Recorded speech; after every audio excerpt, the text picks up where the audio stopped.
Welcome back, everybody. Not too much to report concerning player moves, so let's take a look at some power rankings by position. Whenever I cover power rankings and fantasy football player movement in general, keep in mind I use standard scoring, and that is 1 point for every 25 yards thrown, 1 point for each 10 yards rushing and receiving, along with only 6 points per touchdown, whether they're thrown or otherwise.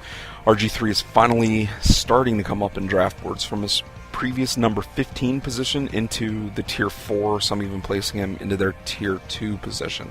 This about the only good news for a fairly banged up passing core for the Washington Redskins. Matty Ice, Matt Ryan is finally getting some more respect. Previous to this week, the average draft position for the Atlanta Falcons starting quarterback was somewhere in the tier 5 region. Currently he is ranked on average as a number 6 to a number 9 fantasy football quarterback. Eli Manning is still falling in value. The injury to Victor Cruz and problems with the backfield in New York might have helped this giant fall. Right now, his projection is nearly around 9 selection. That is completely and totally undervalued for Eli Manning. Andrew Luck seems to finally be breaking the top 10 for fantasy football quarterbacks, sleepers or not. The average draft position for Luck is now leaning towards QB9 through QB12, with him now considered a solid tier 3 quarterback. Arian Foster is on a free fall in his fantasy football value. A sore back was the initial reasoning for him missing games and practices, but now it's public knowledge he is now receiving injections for pain, soreness, and stiffness in his running legs too.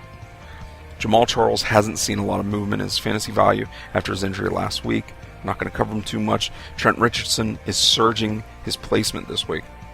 After missing some practices before last week's game against the Detroit Lions with a shin injury, he still rushed 6 times for 33 yards. North Turner has come out and he stated that he's targeting more carries, about 300 total for the year, and more catches, around 60 this year, for the running back. All good music to my fantasy football ears. C.J. Spiller is starting to fall now as the mist known as preseason hope starts to fade away from the Buffalo Bills once again.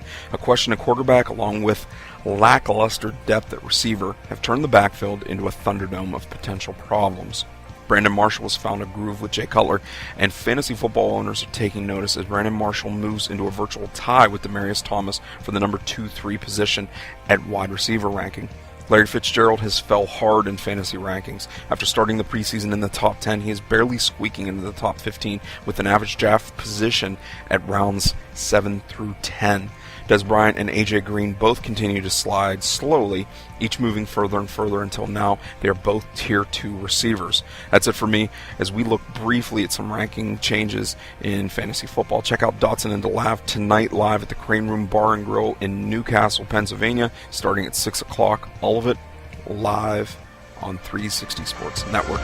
Take it easy, everybody.